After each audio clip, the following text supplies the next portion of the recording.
राज सिंह डंगरपुर जो थे वो राजस्थान की रियासत के नवाब थे, शहज़ादे थे वहाँ के। और राज सिंह डंगरपुर के जो वालिद साहब थे वो उनके वहाँ के मतलब वालिए डंगरपुर थे वो।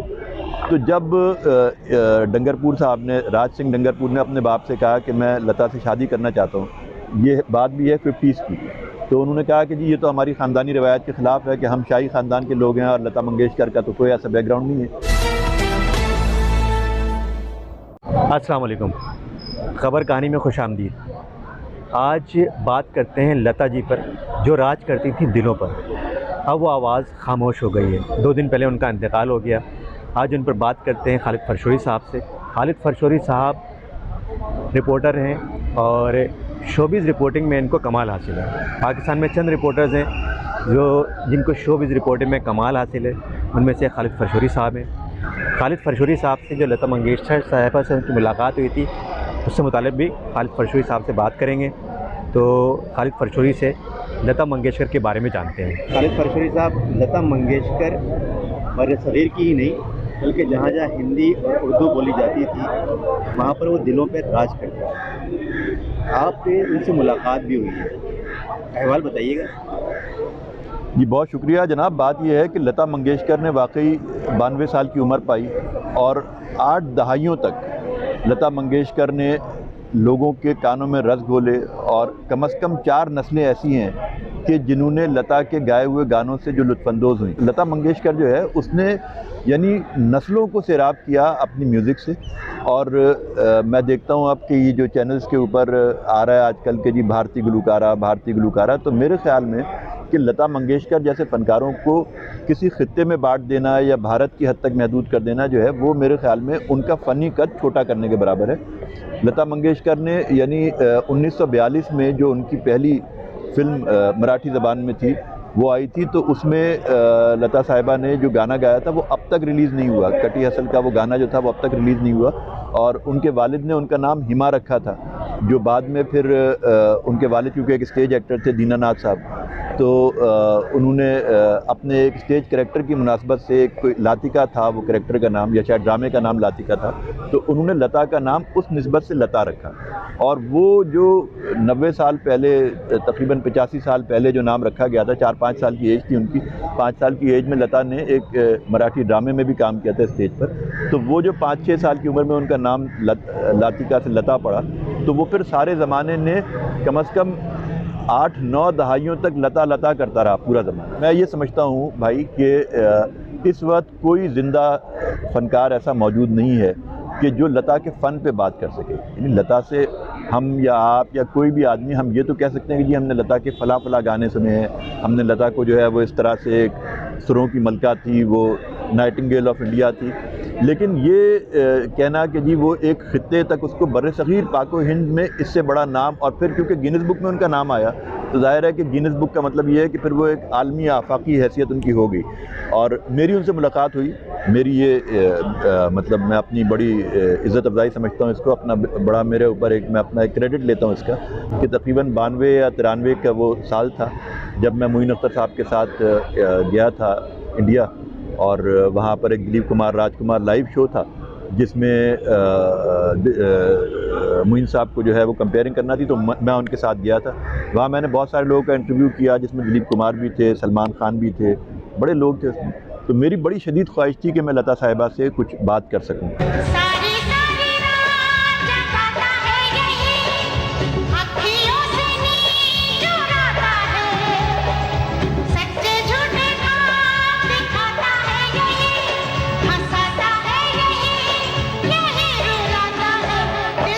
लेकिन ये कि मेरी एक तकरीब में उनसे मुलाकात हुई। हमारे मेज़बान थे अन्नू मलिक के भाई थे अब्बू मलिक साहब, तो वो मुझे ले गया उस तकरीब में, वहाँ पर वो मेहमान थी और बड़ी मेरी सरसरी मुलाकात थी। लेकिन वो ज़ाहिर है कि अब मेरी यादों का एक बड़ा ही हसीन वो हिस्सा है। और वो बैठी हुई थी अपनी वही रिवायती सफ़ेद साड़ी में और उन्होंने अपने वो बिंदिया लगाई हुई थी। और जब मेरा उनसे तारुफ़ हुआ एक पाकिस्तानी सहाफ़ी के तौर पर, तो उन्होंने मुझे बड़ी इज़्ज़त दी और उनकी आंखों में नमी आ गई जब उन्होंने मलका तरन्नुम नूर जहाँ का नाम लिया, जब उन्होंने मेहदी हसन साहब का नाम लिया, जब उस्ताद सलामत अली का नाम लिया, नज़ाकत अली का नाम लिया, ग़ुलाम अली का नाम लिया। तो वो न सिर्फ उनके आंखों में नमी थी बल्कि वो इन लोगों के, इन बड़े लोगों के नाम लेके उन्होंने हाथ जोड़े हुए थे अपने एहतरामन अदब में। और दूसरी बात ये कि वो तासुब कोई नहीं था, क्योंकि उन्होंने जो है वो फ़न को प्रमोट किया हमेशा। कभी उन्होंने ये हिंदुस्तान पाकिस्तान या हिंदू मुस्लिम या इसकी कोई तमीज़ उन लोगों के यहाँ नहीं थी। तो मेरी उनसे जो मुलाकात हुई तो मैं ज़ाहिर है काफ़ी कम उम्र था उस वक्त, तो एक सेंसेशनलिज्म होती है जर्नलिस्ट में। तो मेरा ख़्याल ये था कि इस मुख्तसर से वक्त में जबकि मैं उनसे बात कर रहा था तो वो जो खातून ऑर्गेनाइज़र थी उन्होंने मेरे लिए जगह छोड़ दी, और मैं मेरे ख़्याल में कोई 2.5 से 3 मिनट या 4 मिनट हमारी वाक़या रहा राब्ता उनसे। तो मैंने सोचा कि मैं इनसे एक सवाल करता हूँ कि लता जी ने अब तक शादी क्यों नहीं की। लेकिन अब डायरेक्ट लता मंगेशकर से ये सवाल करना भी जो है वो एक मतलब उनकी शायान शान नहीं था। तो मैंने 1 सेकंड के 1000वें हिस्से में मुझे ख्याल आया कि क्यों ना मैं क्रिकेट से उनकी मोहब्बत को, और क्रिकेट से उनकी मोहब्बत की वजह जो है जो भी थी, जो लोग कहते हैं कि उस वक्त के एक साहब थे जो board of cricket control India के सरबराह भी रहे, उनका नाम था राज सिंह डंगरपुर। तो उनके रेफरेंस से लता साहिबा के साथ बहुत सारी जज्बाती किस्से मशहूर थे, तो वो मैंने पढ़ रखा था। तो मैंने सोचा कि मैं डायरेक्ट शादी के सवाल करने के बजाय मैं उनसे पूछता हूँ कि जी क्या क्रिकेट से जो आपकी दिलचस्पी है वो राज सिंह डंगरपुर से आपकी वाकफियत के बाद हुई, या राज सिंह डंगरपुर से वाकफियत ने आपको क्रिकेट से लगाव पैदा किया। तो जब मैंने ये सवाल उनसे किया और मैंने उनको बताया कि दुबई में मेरी डंगरपुर साहब से एक मुलाकात हुई थी, तो वो हंसी बड़ी एक जैसे पुरानी हमारी बुज़ुर्ग हिंदुस्तानी ख़वातीन होती हैं उस तरह वो हंसी, समझ गई कि मैं क्या पूछना चाह रहा हूँ।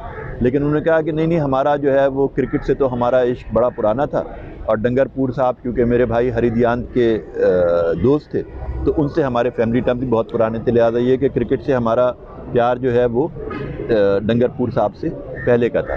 तो अब बहुत सारे लोग जो हैं वो ये पूछते हैं कि जी लता साहिबा ने शादी क्यों नहीं की। तो अब इवन इंडिया में भी उनकी इतना एहतराम था कि लोग ये नहीं पूछते थे कि आपने उनसे क्या आपका कोई प्यार था, मोहब्बत थी।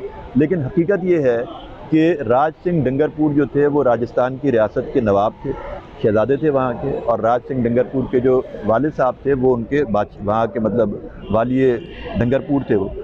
तो जब डंगरपुर साहब ने, राज सिंह डंगरपुर ने अपने बाप से कहा कि मैं लता से शादी करना चाहता हूँ, ये बात भी है 50s की, तो उन्होंने कहा कि जी ये तो हमारी ख़ानदानी रवायत के ख़िलाफ़ है कि हम शाही ख़ानदान के लोग हैं और लता मंगेशकर का तो कोई ऐसा बैकग्राउंड नहीं है।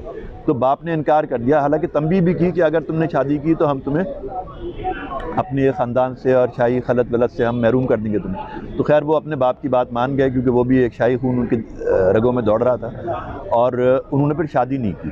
लेकिन आखिर दम तक लता मंगेशकर 1997 या 98 में मेरे ख्याल में उनकी डेथ हुई डंगरपुर साहब की। उस वक्त तक लता मंगेशकर और उनके दरमियान इंतहाई गहरी दोस्ती रही, और उसका सबूत ये है कि जिस तरह 1 सेकंड के 1000वें हिस्से में लता मंगेशकर से उनकी शादी के बारे में पूछने के लिए मेरे दिमाग में डंगरपुर साहब आए थे, इसी तरह 1993 का जब क्रिकेट वर्ल्ड कप हुआ और भारत वो वर्ल्ड कप जीता, तो उस वक्त के जो board of cricket control India के सरबराह थे SN साल्वे साहब, SNK साल्वे नाम था उनका, तो उन्होंने फिर डंगरपुर साहब से कहा कि जी हमारे पास पैसे नहीं है। यानी इंडियन क्रिकेट बोर्ड 1993 में इतना कंगला था कि उसके पास अपने क्रिकेटर्स को जो वर्ल्ड कप जीत कर आए थे उनके शायान शान को इस्तकबालिया देने का पैसा नहीं था। इंडियन क्रिकेट बोर्ड के बारे में लिखा हुआ है कि 60,000 रुपये उनके अकाउंट में थे, समझा। तो और वो भी देना था उनको एक इस्तकबालिया। तो उन्होंने डंगरपुर साहब से कहा कि जी आप रिक्वेस्ट करें लता जी से, क्योंकि उनकी दोस्ती थी, कि आप उनसे रिक्वेस्ट करें कि वो एक कंसर्ट कर दें।